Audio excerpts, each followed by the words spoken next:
I cheated while my husband and I were trying for a baby. I lied for 8 months about who the father might be.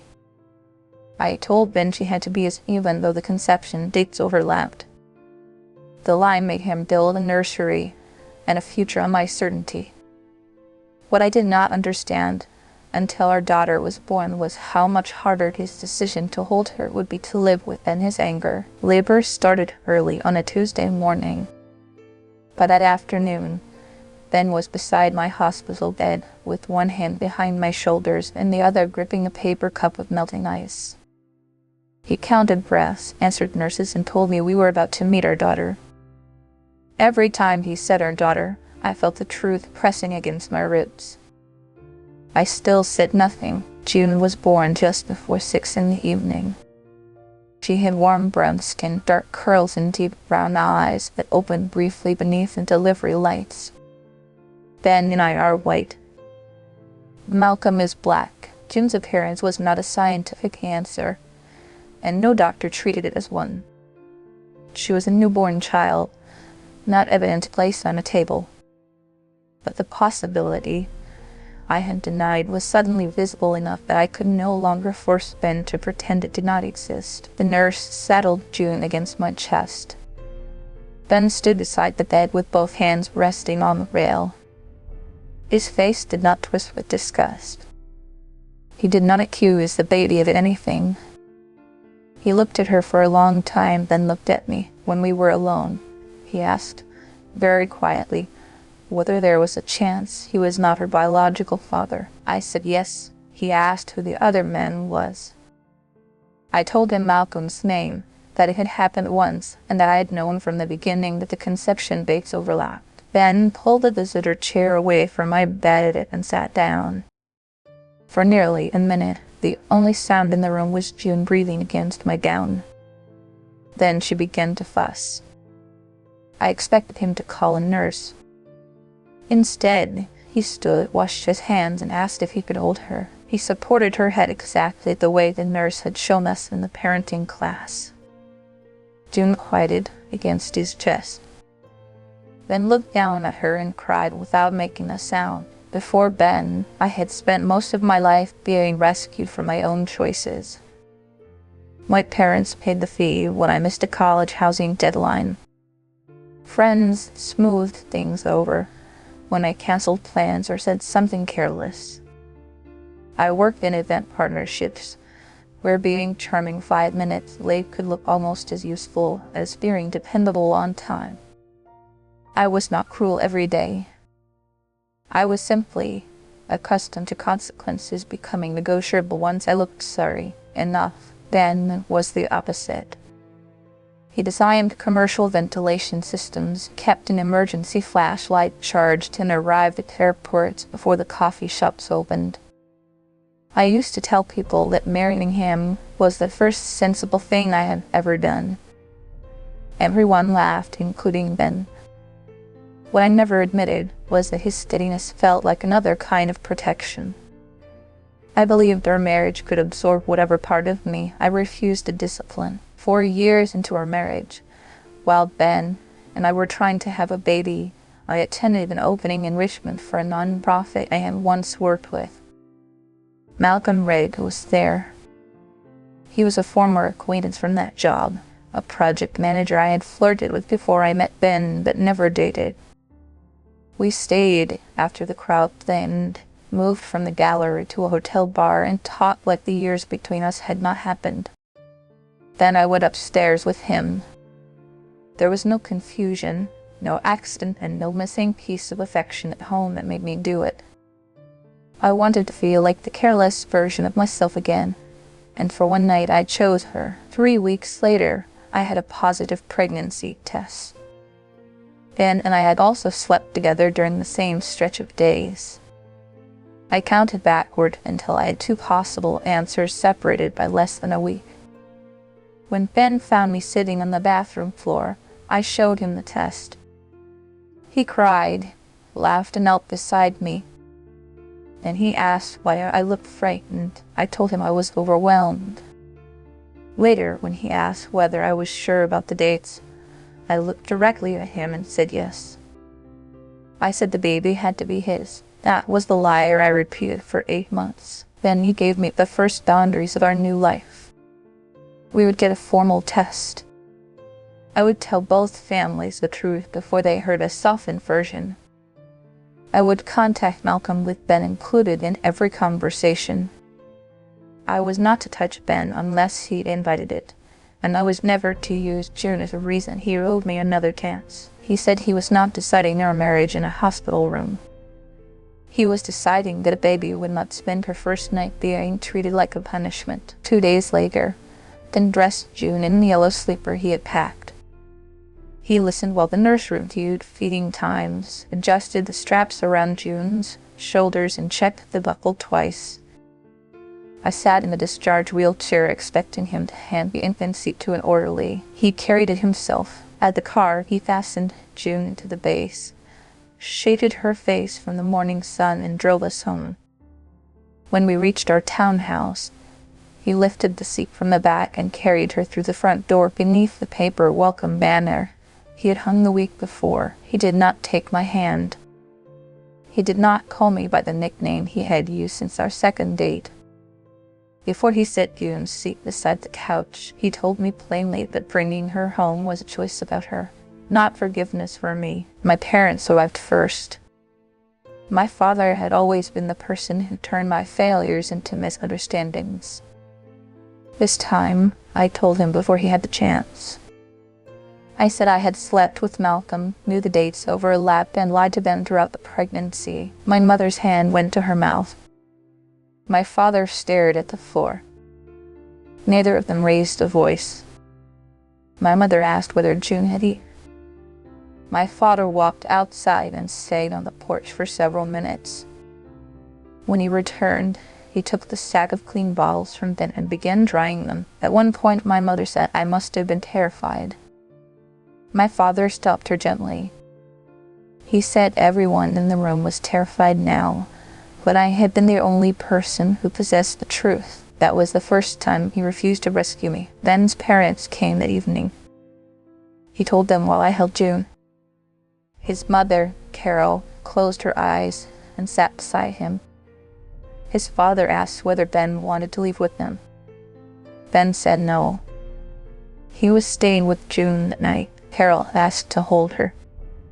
She studied June's face, whispered her name, and rocked her until she slept. Before leaving, she told me she would remain civil because June should never grow up feeling a room turn cold whenever her mother entered it. She also told me not to confuse civility with trust. Both families agreed that June would be accepted completely and that the details would not become gossip. They did that to protect her, not me. Nobody treated her race as a defect or Malcolm as a threat. Their shock was about my betrayal and the liar I had maintained while they painted walls, bought gifts, and celebrated Ben becoming a father. Restraint left me with nowhere dramatic to hide. If they had screamed at me, I could have cried. If they had thrown me out, I could have made survival my next task.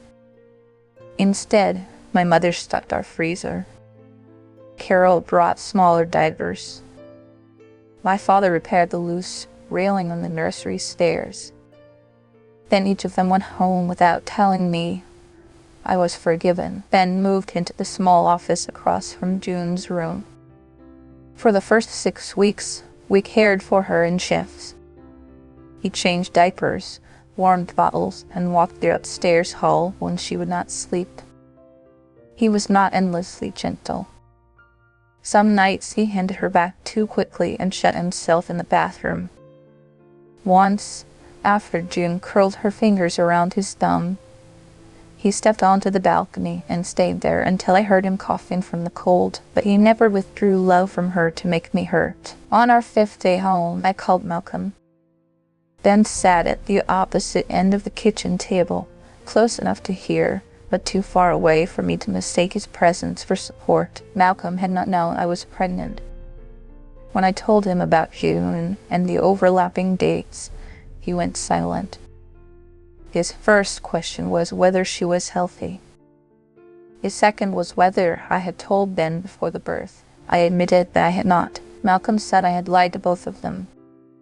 He did not threaten to appear at our house, and he did not disappear. He said he would take the test, but if June was his biological daughter, he would not agree to be treated like a dangerous secret.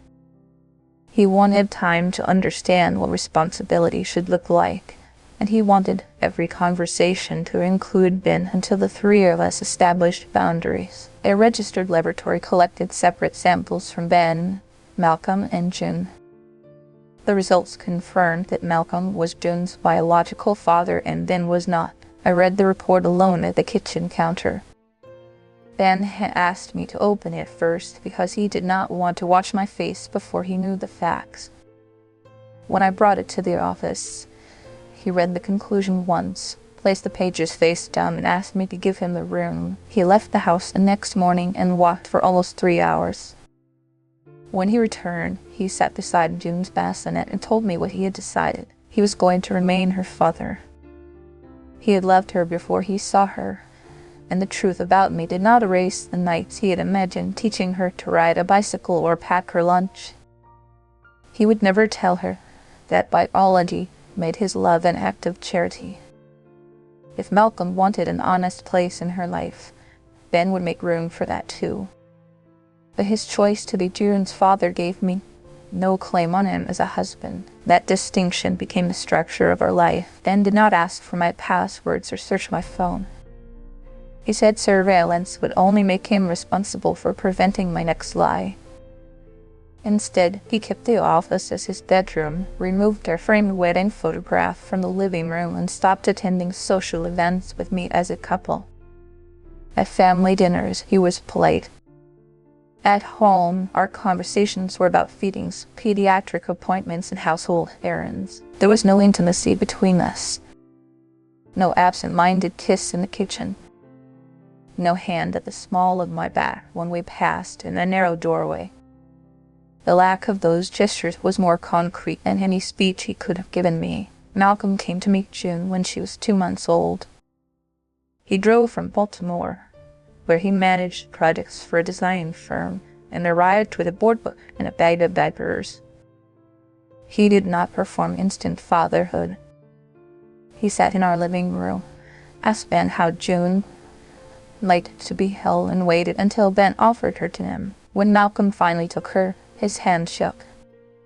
He looked at her face, then at me, and said he wished I had trusted all of them with the truth sooner. He was angry about losing the pregnancy and the birth, but he did not make June carry the anger either. The three of us established plain boundaries. Malcolm would have scheduled visits and regular video calls as June grew. He would contribute to her care. There would be no secret messages, surprise arrivals, or competition over titles. Ben was dad. Malcolm was her biological father, and we would not teach June a false family history to protect my reputation. If that arrangement needed to change, all three adults would discuss it directly. For a while, I turned my guilt into another way of occupying the center of the room. I apologized so often that Ben began leaving whenever I started. I searched his face after every decent thing he did, hoping to find evidence that he still loved me. When he did not provide it, I told myself I was living under a permanent sentence. One night, after June had been crying for hours, I said perhaps everyone would be happier if I packed a bag and disappeared. I expected Ben to tell me that June needed her mother or that he did not want me gone. He placed a clean bottle on the counter and told me that if I wanted to leave, I had to own that choice too. I could not abandon the work and call it a sacrifice. Then he carried the bottle upstairs. I did not leave. Not because staying earned me anything, but because my daughter needed care and the adults I had deceived did not owe me relief from my shame. When June was 5 months old, Ben rented a 2-bedroom apartment 10 minutes away. He said living in the office had turned every night into a decision he was not ready to make. The 2nd bedroom became June's room. We arranged a parenting schedule, and I helped pack her clothes, bottles, and favorite cloth wrap without asking whether the move meant our marriage was over. That was another boundary. Ben would not let me turn uncertainty into hope, but he also would not declare an ending just to make the situation easier to name. We remained married and separated. He said trust was unresolved, and he would not promise that time alone could repair it. The first night June slept at his apartment, I walked from room to room listening for a baby who was not there. I had imagined motherhood as something that would bind Ben and me together. Instead, I had created 2 homes before June could crawl. His parental choice did not spare me at consequence. It made the consequence visible every time I packed her overnight bag. Our families adjusted without pretending. Carol kept a crib at her house and included Malcolm when she circulated photographs of June. My parents invited Ben to Sunday dinner whether or not I attended. They remained kind to me, but they stopped managing other people's reactions on my behalf. When I complained, everyone saw me only through what I had done. My father said he loved more than the worst thing about me. But love did not require him to minimize it. At 8 months, I made the one correction I had resisted because it removed my control over the story. I contacted the close friends and relatives to whom I had directly claimed there was no possible paternity question. With Ben and Malcolm's agreement about June's privacy, I told each person the same limited truth. I had been unfaithful. I knowingly lied about the dates. Malcolm was June's biological father, and Ben remained her dad by his own choice. I did not describe the affair, ask anyone to take sides, or turn June into an announcement. I corrected the lie where I had spread it, and made clear that questions about her appearance were not welcome. A few people offered sympathy I did not deserve. One stopped inviting me out. Most responded awkwardly and moved on. Ben thanked me for taking responsibility for the correction. Then he drove home to his apartment. The action did not buy a dinner, a longer conversation, or a step toward reconciliation. That was how I knew it was finally an accountable act instead of a performance. June is 14 months old now. She says Dad when Ben enters her room. She recognizes Malcolm on video and has begun reaching for him during his visits. Malcolm has never tried to erase Ben, and Ben has never used his daily role to erase Malcolm. They are not friends, but they exchange information about June without making me translate between them. Ben and I are still separated. We share calendars and doctor updates, but not a bed. Some weeks he stays for coffee after bringing June home. Other weeks he hands me her bag at the door and leaves. He has not promised to return, and I no longer ask him to soften the answer. Last Saturday, then brought June back after breakfast. She was asleep in the infant seat, one sock missing, and the cracker crushed against her sleeve. He unfastened the carrier, lifted it carefully, and carried her through my front door, just as he had on the morning we left the hospital. He set her beside me and handed me the missing sock from his coat pocket. Then he reminded me that Malcolm's next visit was Sunday and asked me to confirm the time in the group message. I said I would. Ben's voice was calm. He was not cruel, and he was not mine in the way he had been before. His ordinary kindness did not say he trusted me. It said he would not make his daughter pay for what I did. That is the mercy I live beside now. It does not erase the separate bedrooms, the second nursery, the careful handoffs, or the possibility that my marriage may still end. It only removes my ability to call myself the victim of those consequences.